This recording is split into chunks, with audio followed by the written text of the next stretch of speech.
Vamos lá, Vini. Botão aqui encalacrou, meu. Acho que foi o que você falou. Que negócio ali. Ô, Vini, vamos lá. Eu quero saber aí, vamos começar o programa repercutindo. O ministro Sérgio Moro está agora na CCJ, no Senado, prestando esclarecimentos quanto ao que está acontecendo com ele e com o Brasil, nessas informações, nesses diálogos divulgados pelo site da Intercept. E ele foi ontem no Ratinho, era uma entrevista bem aguardada, estava todo mundo sabendo já da presença dele no Ratinho. Como é que foi a entrevista, Vini? Você acompanhou? O que você destaca pra gente? Não foi fazer teste de DNA, não, Moro, mas foi dar essa entrevista para o Ratinho, que é uma entrevista um pouco mais amena, né, Edgar? Uma prosa com o Ratinho. E é bom lembrar que a entrevista foi gravada na segunda-feira, ou seja, antes dessas novas revelações aí do Intercept, que a gente vai falar daqui a pouco, mas obviamente que ele entrou no assunto daquilo que já havia sido divulgado. Primeiro que o Ratinho abriu o programa, Edgar, abriu a entrevista com o Sérgio Moro, dizendo que hoje ele é o único herói brasileiro na atualidade. Palavras do próprio Ratinho, já abriu a entrevista dizendo que Sérgio Moro é o único herói brasileiro no momento. E aí logo no início da entrevista também, o Ratinho perguntou a ele, né, sobre essas coisas que estão sendo divulgadas pelo Intercept, se ele vê isso com alguma preocupação e se as mensagens de fato são reais ou não. Vamos ouvir o que o Moro respondeu.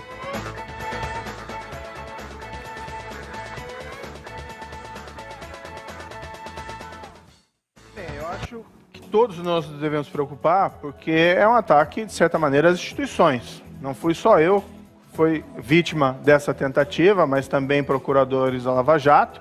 Nós temos notícias até de jornalistas, igualmente até possíveis parlamentares, ou seja, é um ataque orquestrado.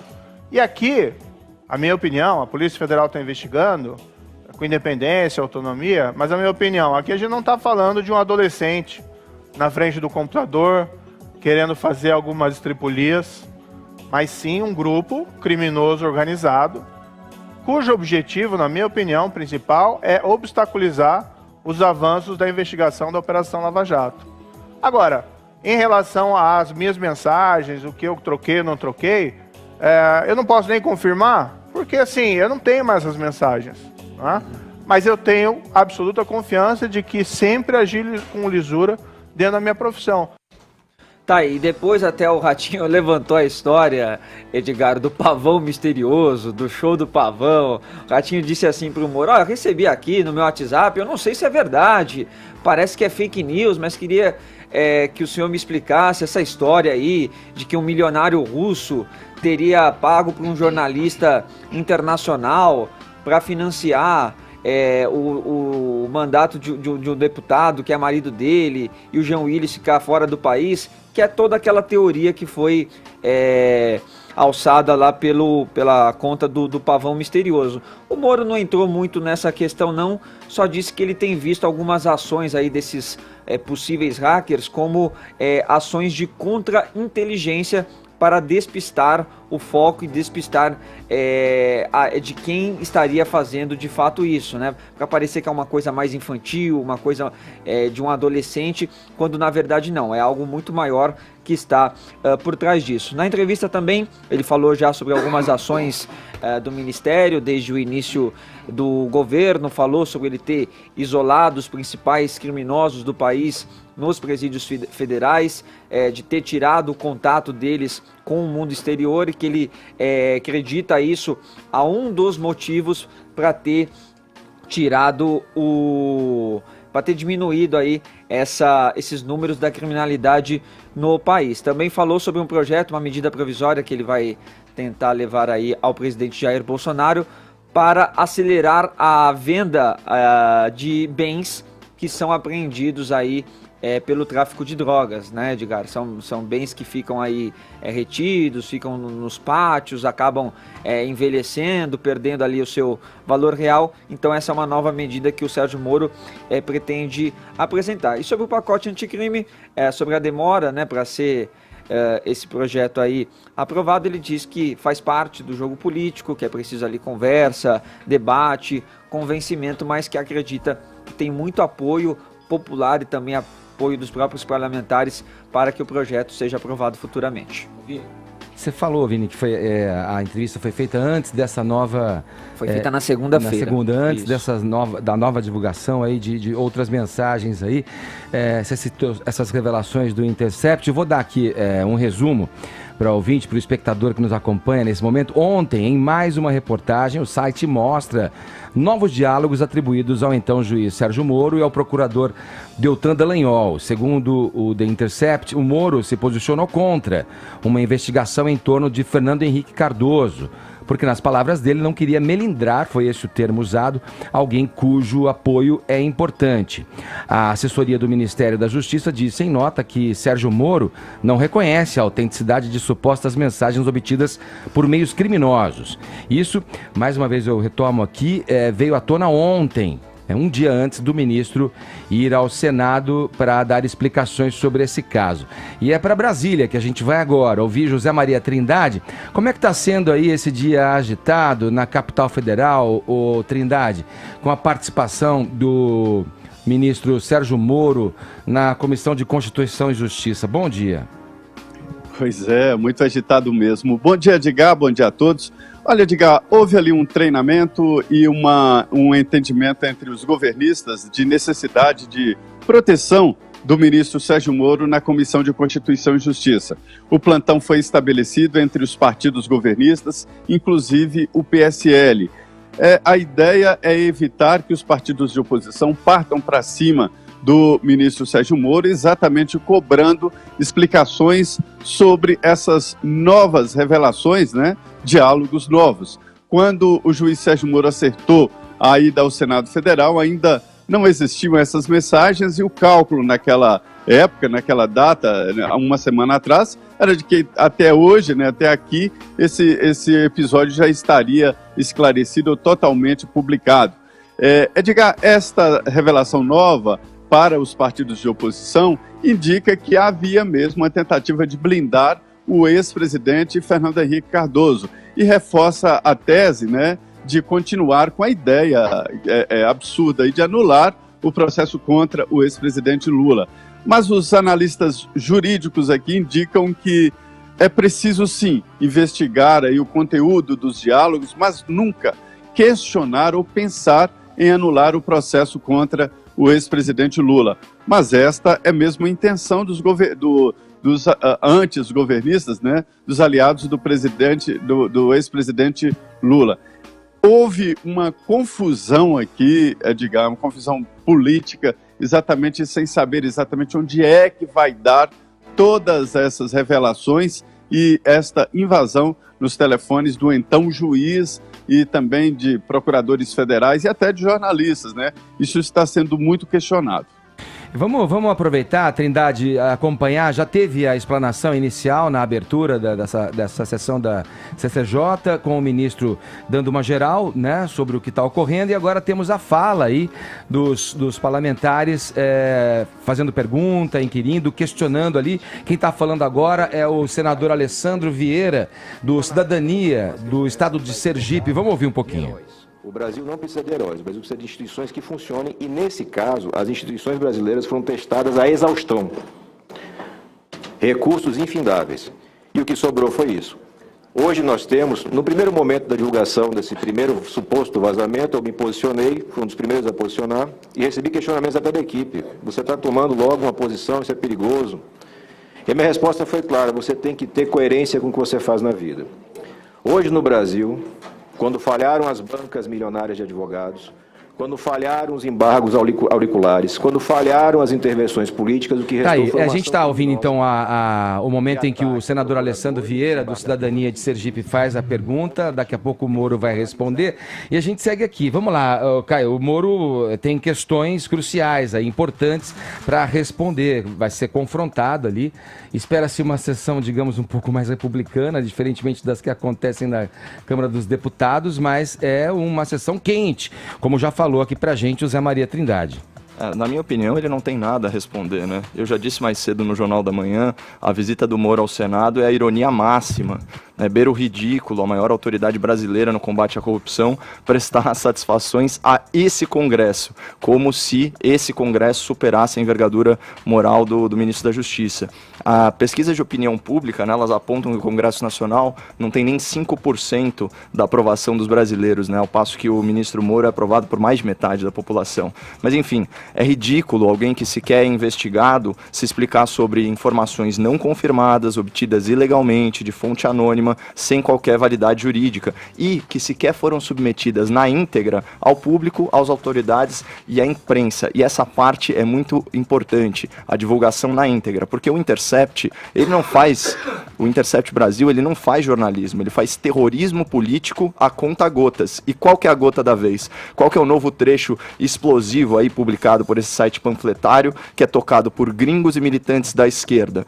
Vamos aí ao suposto diálogo, né, que eu queria fazer alguns comentários. Diz o Sérgio Moro: tem alguma coisa mesmo séria do FHC, Fernando Henrique Cardoso? O que eu vi na TV pareceu muito fraco. Caixa 2 de 96... Lembrando que a gente está falando de uma conversa de 2017, supostamente. O Delanhol, procurador, responde: em princípio, sim, o que tem é muito fraco. Aí o então juiz Moro faz a seguinte observação: não estaria mais do que prescrito, tá? Prescrição. O que acontece? O Caixa 2, a pena máxima é 5 anos, prescreve em 12 anos. Só que como o Fernando Henrique Cardoso era maior de 70 anos, a prescrição passa para 6 anos. Ou seja, não existe mais o direito ao Estado de processá-lo. Bom, o que o Dallagnol responde, o procurador? Foi enviado para São Paulo sem se analisar prescrição. Suponho que de propósito, talvez para passar recado de imparcialidade. Aqui está o absurdo. Aqui está o absurdo, que a gente está falando literalmente de afetação de imparcialidade, que é o quê? Você trata igualmente ou similarmente coisas completamente desiguais para passar a impressão justamente de isenção e imparcialidade. Então aquela história, por exemplo, você tem o Petrolão capitaneado pelo PT, prejuízos aí, segundo os laudos da Polícia Federal, de 42 bilhões de reais. Aí vai lá no Jornal Nacional, dá uma notícia de 4 minutos. Aí você tem, do outro lado, do PSDB, vamos dizer assim, o escândalo da merenda aqui em São Paulo, que é uma fraude aí de sobrepreço na ordem de 5 milhões de reais, bem menor. Só que você dá 3 minutos de notícia sobre isso. Por quê? Qual que é a lógica aqui? Se eu falo de A, eu tenho que falar de B.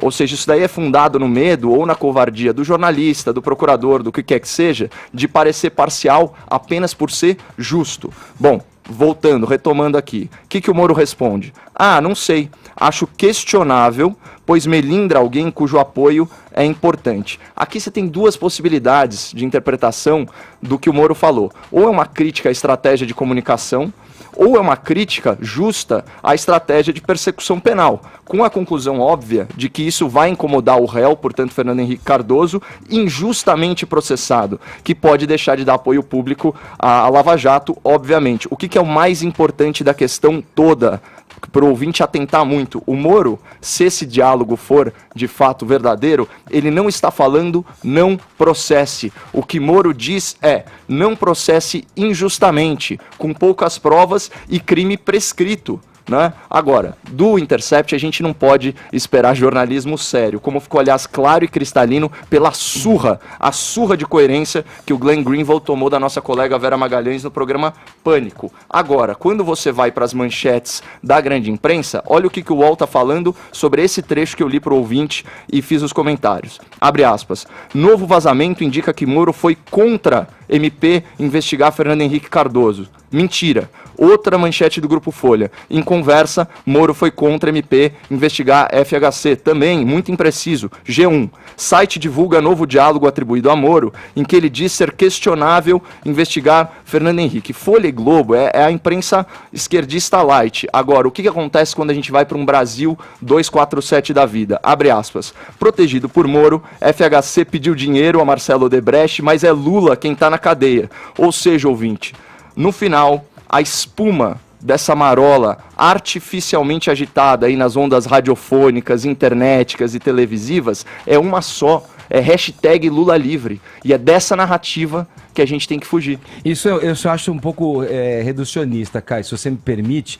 Claro. Tem uma questão aí relacionada ao que você disse, de argumento que pode ser usado ao contrário. Se você prestar bem atenção, e o ouvinte, eu imagino que o ouvinte da Jovem Pan, qualificado como pode prestar atenção.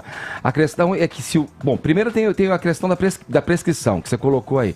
Agora, se o Fernando Henrique entra no bojo dessa investigação e é tipificado como um crime de caixa 2, isso mudaria o status como um crime administrativo. Aí você me corrija se eu estiver errado.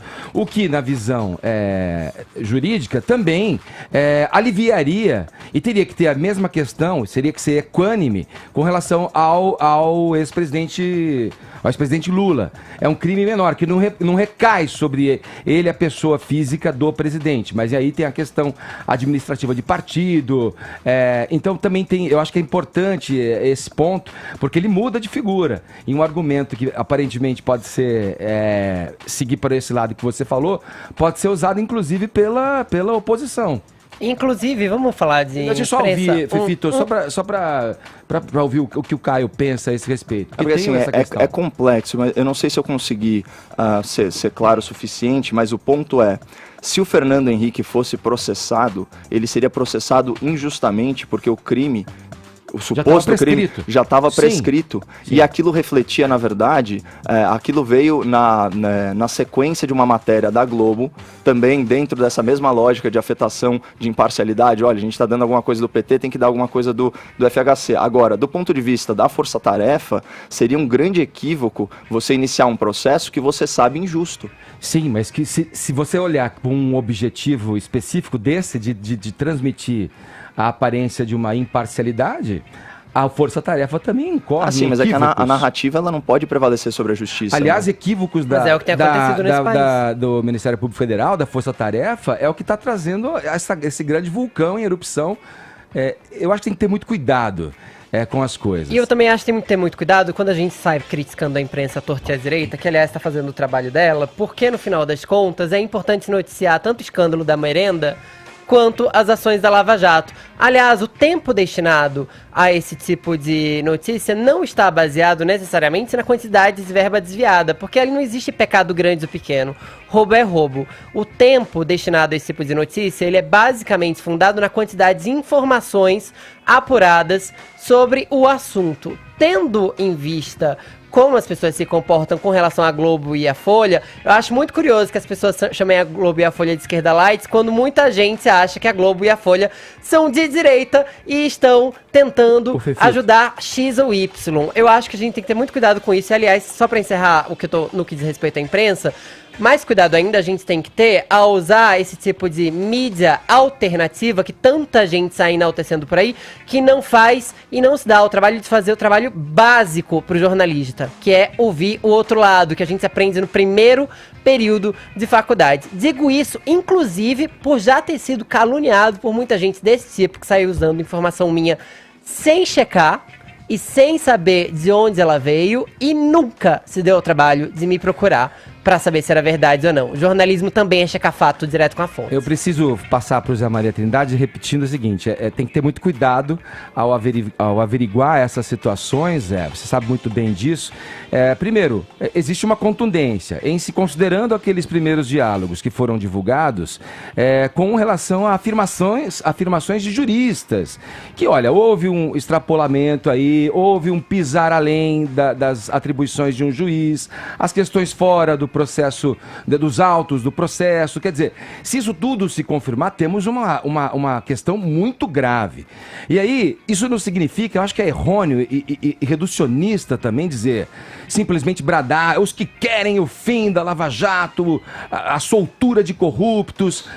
A gente aqui, quando analisou, só para fazer um paralelo com o assunto ontem, Zé, quando analisou a questão das empresas, da Odebrecht, que Lula, Dilma e os quadros mais altos do PT diziam que a Lava Jato estava quebrando economicamente o país por conta da revelação, né, dessas empreiteiras em negócios escusos com o governo, nós falávamos aqui, que quebre o país então, porque o que vale aqui pra gente? O que vale sempre, na verdade, nessa relação de nós que estamos aqui como imprensa, nessa relação entre o poder e o ouvinte e o cidadão. Vale a verdade do fato. Então, se o Brasil tiver que quebrar economicamente por conta das empreiteiras, que quebre, porque é nessa depuração que a gente se constrói como uma nação grande, como uma nação que se propõe soberana.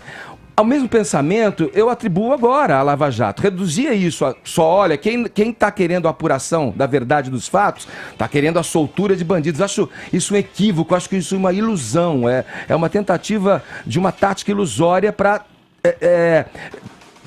disfarçar a gravidade de um problema que pode ser muito grande. Agora, Zé, vamos lá, eu quero te ouvir aí pra gente fechar essa história. Tá havendo aí, nesse momento, o questionamento do juiz Sérgio Moro. Ele já tinha se manifestado em ir voluntariamente para falar sobre isso. Tem algumas questões que estão ainda pairando e vão continuar. Eu discordo aqui, como o meu colega Carlos Andreas aqui, desse método. Eu acho que é uma questão que se tem tudo lá, que se divulgue e que o país não fique tutelado a esse... Mas também eu entendo que é um direito do órgão jornalístico trabalhar a notícia, depurando tudo que está ali e revelando para o cidadão o que é de interesse do cidadão. Vai lá, Zé. Olha, Edgar, os veículos de comunicação tradicionais passam por uma crise grave de credibilidade. Eu aprendi que a Jovem Pan e outras empresas têm o mesmo microfone, o mesmo fio e o mesmo transmissor. A diferença básica e fundamental é a credibilidade. É o grande capital do jornalismo. Está acontecendo uma crise e a maioria das empresas faz de conta que isso não existe. Ela existe e até ameaça alguns veículos de comunicação, daí esta atenção especial. O ministro Sérgio Moro agora é político, seja bem-vindo para a política. Política é isso aí, debate. Há um debate muito profundo a partir destas divulgações de mensagens entre os componentes da Operação Lava Jato, e o entendimento aqui é o seguinte, de que nem no vale tudo, vale tudo. É aquela luta onde se une vários. Então, mas não vale dedo no olho, sim, puxar o cabelo, chute em partes baixas. Então, nada, nem na justiça deve também valer tudo. Então, é isso que se presta atenção. Mas a todo momento há reparos, como você diz, no sentido de que isso não pode ser usado para soltar políticos corruptos, não pode ser usado para evitar novas investigações. Sim. E a impressão que fica é a seguinte: os integrantes da Lava Jato sabem que se colocar uma lupa em cada político pode trazê-lo para a investigação e prendê-lo. Veja bem, nós estamos falando do ex-presidente Fernando Henrique e do Aécio Neves, que não estavam no poder, né? Porque quem estava no poder era evidentemente quem se lambuzava das verbas públicas. Sim, Zé. Obrigado pelas informações, sempre adoro as suas metáforas, Zé. Vou terminar com uma aqui. Estamos numa verdadeira sinuca de bico. Vamos ver como é que vai acabar essa jogada. Um abraço, Zé. Você quer falar com o Zé? Não, eu quero só comentar uma coisa antes. Um abraço, Zé. Deixa eu fechar com o Zé. Então, Zé, obrigado. Bom trabalho aí. Qualquer novidade é só chamar a gente, meu camarada. Abração. Sabe o que eu queria comentar? A gente não falou sobre o começo dessa notícia, na verdade, que é o Ratinho ter chamado o Moro de herói e ter disseminado uma história que é claramente falsa, já comprovada falsa, inclusive durante a gravação desse programa já se dizia que era falsa.